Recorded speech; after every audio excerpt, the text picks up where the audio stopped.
Hola, amigos, he vuelto con una nueva creepypasta, espero que sea de su agrado. Bien, vamos a comenzar. Les voy a contar mi historia que ocurrió hace un año. Mi intención no es asustarles, solo necesito decírselo a alguien. Recuerdo bien ese día. Dios mío. Es algo imposible de olvidar. Eran las 10:05 de la mañana. Yo estaba en el colegio a esas horas como se supone.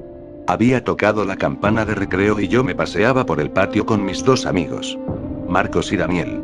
Íbamos hablando mientras pasábamos por el playón del patio. Ese lugar siempre tenía algo curioso, ya que tenía una escalera que terminaba en una puerta en el segundo piso. Nunca se veía a algún profesor o auxiliar entrar en ella. La curiosidad era tentadora. Entonces fuimos con el director para preguntar qué había tras esa puerta. Luego de preguntar, el hombre quitó la sonrisa de su rostro y bajó la cabeza como si fuera a llorar. Inmediatamente nos miró con enojo y dijo: "Lo que hay ahí no les importa". Luego de haber oído eso, salimos de la oficina desilusionados y confundidos. ¿Por qué nos habló de esa manera? Al principio pensamos que solo se sentía mal, pero había tantas preguntas que se nos cruzaban en mente. ¿Qué hay detrás de esa puerta? ¿Qué haría que un hombre se pusiera así de mal? Marcos, el más pendejo de los tres, propuso entrar ahí cuando termine el horario de clases. A mí me pareció la idea más estúpida que había tenido en su vida. Daniel tampoco estaba de acuerdo con eso, insistió y insistió tanto que terminó convenciéndonos de entrar. Terminada la jornada, los tres nos escondimos en un salón vacío y esperamos a que los profesores se fueran a la sala de descanso. Pasado esto, nos dirigimos cautelosamente a la puerta. La puerta no estaba cerrada con llave, pero desafortunadamente estaba atorada debido al paso de los años.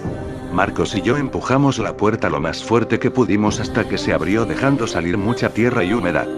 La oscuridad invadía todo ese cuarto y había un olor desagradable. Tomamos unas linternas de la mochila que traíamos y una vez preparados entramos. Como Daniel era medio miedoso, le dijimos que detuviera la puerta por nosotros. Empezamos a caminar por el cuarto. El lugar era muy húmedo y el aire muy pesado. Parecía que nadie había entrado ahí en años. En eso, con el rayo de mi linterna alumbré al piso y vi una mancha roja. Miré detenidamente y si era eso, ¿qué más podía ser? Sangre. Era un charco de sangre ya seco. Nos asustamos un poco ya que no era lo que esperábamos. De uno de los lados del charco salía un rastro de más sangre, como si hubieran arrastrado un cuerpo. Seguí el rastro con la linterna y terminé en una esquina del cuarto. En ese momento vi algo extraño. Parecía ser una mano. Antes de poder seguir alumbrando, nos asustó un golpe fuerte detrás nuestro. Nos dimos vuelta rápidamente y ahí fue cuando la cosa se puso fea. La puerta estaba cerrada. Pensamos que Daniel estaba gastándonos una broma, pero no fue así. Intentamos abrir la puerta pero no tenía caso, estaba atrancada como antes de que la abriéramos. Empezamos a tener mucho miedo, pero sabíamos que teníamos que estar calmados. Llamamos a Daniel pero no respondía. En un momento pensamos que tal vez nos dejó encerrados a propósito y se fue, pero Daniel era un buen amigo y jamás haría eso. En eso, volví a apuntar con mi linterna al rastro de sangre y jamás olvidaré lo que vi cuando el rayo de mi linterna dio con la esquina del cuarto. Parecía ser un niño sentado en posición fetal e inmóvil. Marcos estaba a punto de gritar, pero le tapé la boca con mi mano mientras observaba al niño. Estaba sentado mirando hacia la pared. Fue entonces cuando empezó a voltear. Estábamos desesperados y no estábamos preparados para lo que iba a pasar. Cuando se volteó, definitivamente su rostro era todo pálido, tenía cortes horribles por toda la cara y sus ojos eran negros. Se nos quedó mirando por un instante y entonces repentinamente dio un grito horrible que terminó por aturdirnos. Cuando logramos recuperarnos, volví a apuntar mi linterna a él, pero ya no estaba ahí. Cuando bajamos la guardia, algo me golpeó por atrás dejándome inconsciente. Recuerdo bien que desperté en medio de la oscuridad. Ese olor me decía que aún seguía en ese horrible cuarto. Empecé a buscar mi linterna desesperadamente. Mientras buscaba, con mis manos toqué algo, parecía un cuerpo. Mis manos se mojaron en algo, lo cual pude deducir como sangre. Fue ahí entonces cuando algo me tocó en el hombro, salté del susto. Un rayo de linterna alumbró mi cara. Afortunadamente era Marcos, me ayudó a levantarme. Cuando pasó el rayo de su linterna en el piso, pude ver lo que yo estaba tocando. Era Daniel, estaba muerto. Tenía todo su estómago destrozado con sus vísceras afuera. Marcos dijo que debíamos salir y rápido. Empezamos a movernos con cuidado, pero fue en vano. Esa cosa volvió a gritar esta vez más fuerte y se apareció frente a nosotros, sus ropas estaban todas desgarradas y estaba muy delgado, casi esquelético. Intentamos evadirlo pero se movía a una velocidad sobrenatural. Era imposible de creer. Corrimos por todo el cuarto para escondernos de eso.